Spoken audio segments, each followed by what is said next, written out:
So next on the agenda, we have Atchara Khonglim and Ellen Holmes. Atchara is a bikeability instructor and one of Cycling UK's 100 of Women in Cycling in 2020. And she will talk to us about setting up a community cycling hub. And in conjunction with that, Ellen Holmes, who is Cycling UK's Development Officer for Greater Manchester, will talk about funding opportunities for groups of that kind. And again, we'll take questions jointly after their presentations. So over to you, Atchara. Can you go off mute, please? Okay. Great, sorry. thank you. Yes, thank you, Mary. That was wonderful. I love listening to everything you said. And hello, everyone. Thanks for having me here. And thank you, Nick, for pronouncing my name correctly. That was brilliant. I wasn't expecting that. So yes, excuse my nervousness. I'm just naturally quite a nervous person anyway. So I'm not sure if I'll fill the 10 minutes time slots, but I'll try my best. So I work as a bikeability instructor for Active Tameside, and that's my main job. I also set up Tameside Women's Community Cycling Group with the help of Ellen, who's been incredibly supportive, and she's been very patient and answered all my questions, and it's given me some of the most amazing advice and held my hands in some very difficult meetings. And I just feel really lucky to have her. Thanks, Ellen. And and we did have some issues at the start of the group. We are quite a new group. The first lockdown, we had to put all our planned sessions on hold, but we used that time during lockdown to build up some following through social medias and concentrate on the risk assessment, how we can carry on once the lockdown has been lifted. So we've done that, and the first session was brilliant. It was great. We had, well, my mistake, I thought we could have more people than we thought, and then I was told I couldn't. That's okay. So if we had gone through with the number of people who was interested, we would have had 50 people on the day. So that was a bit of a setback, but that's okay.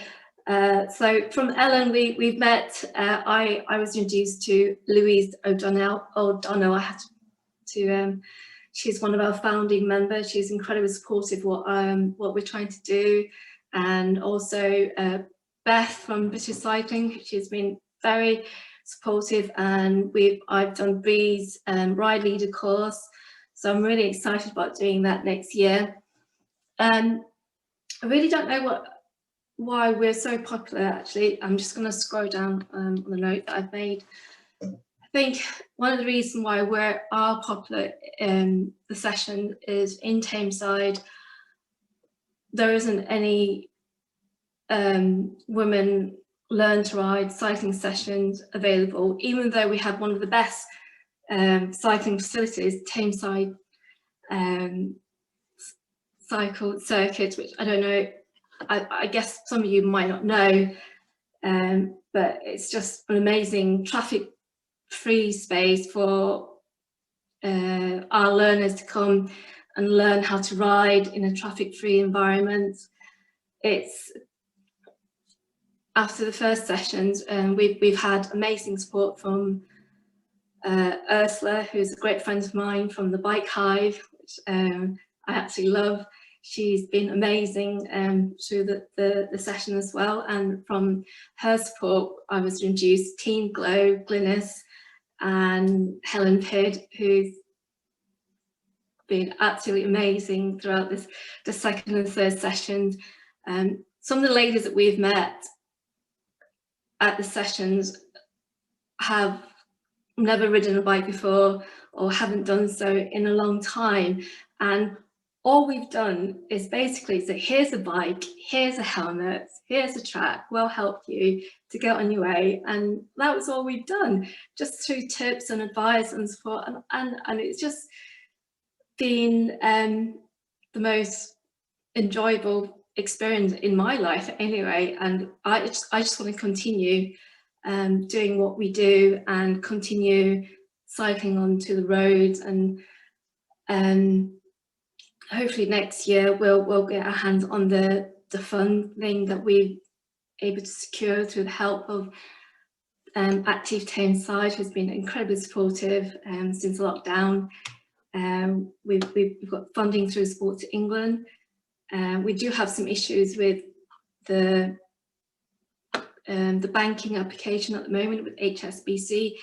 If anyone's got any advice on that, I'd love to hear, but it's been nightmare basically. But anyways, once we've got our hands on that, we'll be going to Trek, who have been in touch and say we'd love to have some bikes and helmets, and I'll tell you more about that next year. But they said yes, okay, excellent, and that's how I met Sarah as well, who's very helpful. I think that's all I can really think of at the moment to share with you. But obviously, there's much more in terms of cycling. I just want to help more women to get into cycling in Tameside and Greater Manchester, and to develop and grow as a group. And hopefully next year we'll have more women who's been coming to our group. We'll teach them how to become cycling instructors, or teach them how to help run the sessions as well, and go out for lots of rides together. So I'm just so excited. I'm actually really nervous about this, but thank you so much for having me here. That's all I have to say. Brilliant. Thank you, Atchara. So we'll just go straight over to Ellen, and then there are some questions to you already, and then we'll have a little question session. Or if you'd rather do that in the chat, that's fine too. It's fine. I'm sorry for being so nervous. I'm just a naturally nervous person. That's okay. Okay, so Ellen, over to you, please. Thanks. Yeah. So I've got a presentation prepared. I just wanted to on what you said. You're a little bit quiet. Can you go closer to your microphone? Yeah, sorry, it's an ongoing issue with my laptop. But yeah, I just wanted to respond to what you said as far about not really knowing why the sessions are so popular. I think part of it is kind of your enthusiasm. And I remember the first time I met you, I think it was this time last year in December, just before Christmas, and you got the idea of setting up a cycling group for women on your own, and you're asking, do you think this is possible? Is there other ways of doing this? And then a year later, you've managed to get so many huge organisations on board backing what you're doing. You've managed to get dozens of women in Tameside active and keen to come back again in the new year. So I think, yeah, it's kind of down to yourself and all the work of the group, really. So yeah, it's been a brilliant project to be involved with. So I'll see if I can share my screen. There we go. Can everybody see that? See it. Yeah, we can see that. Brilliant. So yeah, I work for Cycling UK. I'm sure many of you may have heard of us as an organisation, as the National Cycling Charity. Our main aim is to get more people cycling.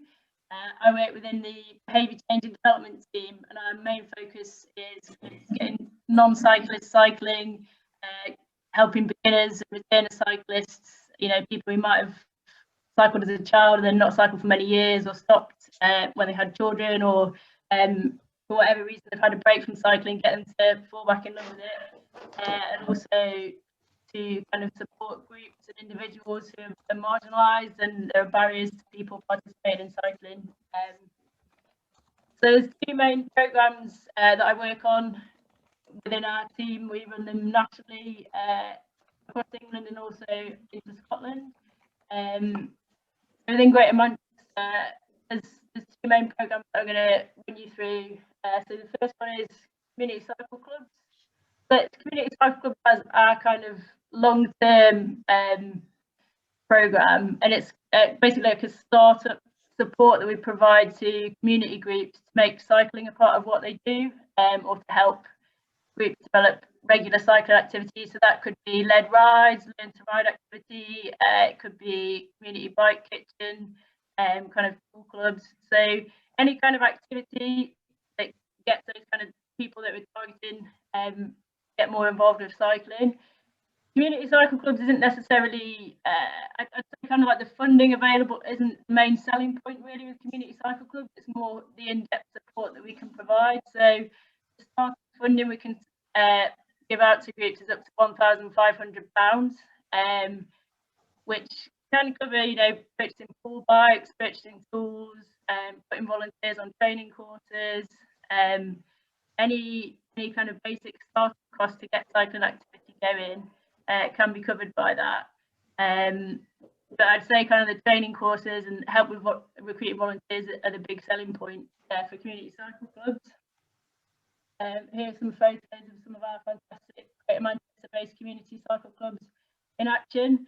We're currently working with 9 groups who are affiliated on the programme in the region at the moment, and there's also 2 or 3 who are kind of on the cards for getting registered with us over the new year, including Tameside Women's Community Cycling Group. So the other programme that we run in the region, Big Bike Revival, is more of a kind of short-term event-based programme. So this is slightly more hands-off in terms of the support that we provide to groups. It's kind of, there's a bit more funding available. So the model here is we provide funding to groups to deliver one-off activities or a series of events. In a normal year, we run the programme through spring and summer, which are kind of the friendliest months for beginner cyclists.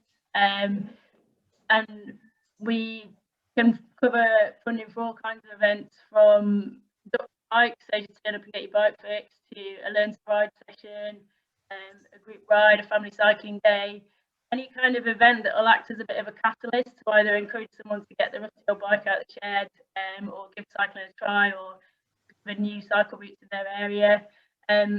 A huge host of events that we're kind of looking to support.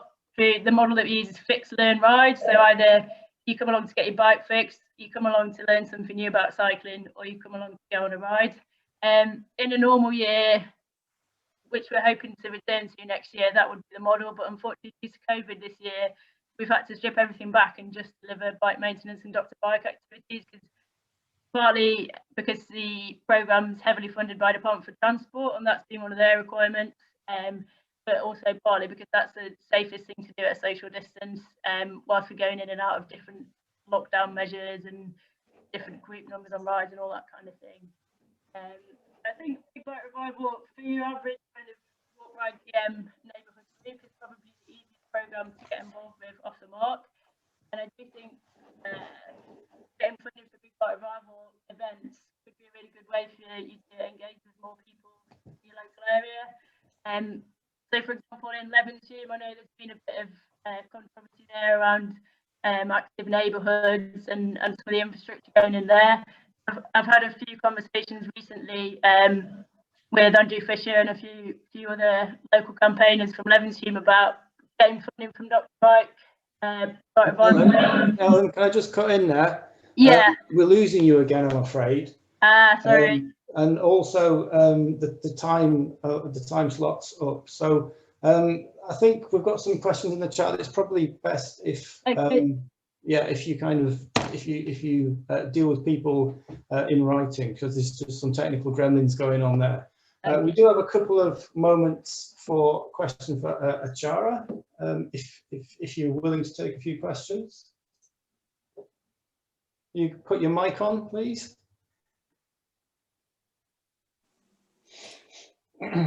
Hi. So we've got a question from Claire. What, in your experience, have been the main barriers to women cycling? Have there been any surprises, and why did you start the project? Okay. All right. Surprises.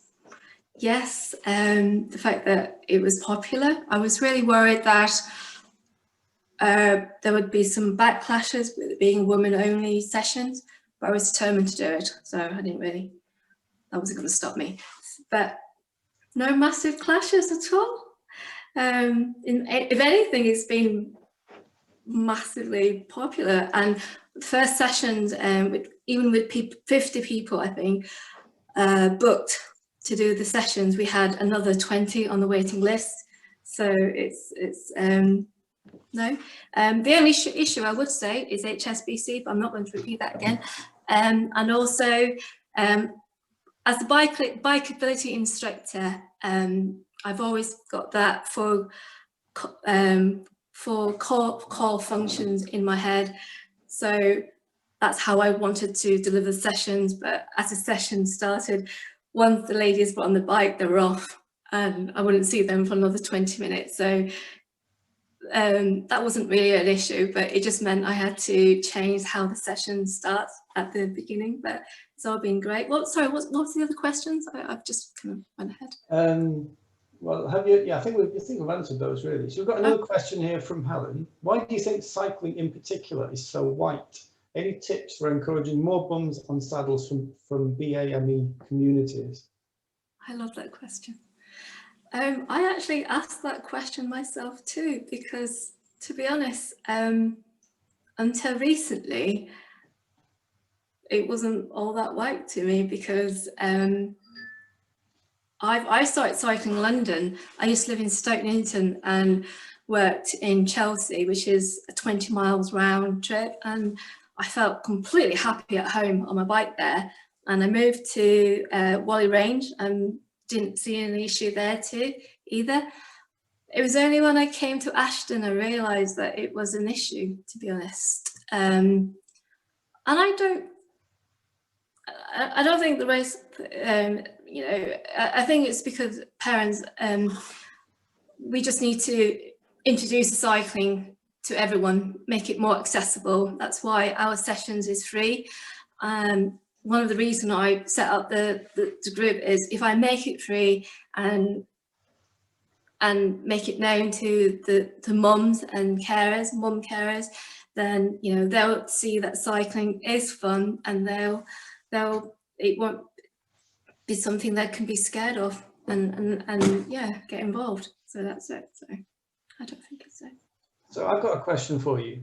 Cool. Of the people who start cycling with you, how many of them become, I guess, kind of fully fledged commuter or utility cyclists? How many of them actually take their skills onto the road and into their daily lives? We've only had 3 sessions. So. Okay. But the first sessions, well, we've actually got quite a mixed bag of cyclists who's joined us. There's a lady called Rini who's been, she's 86 or 88, I'm not sure. She's had a hip operation and she's been cycling forever. There's one of our most recent learners is Hasina.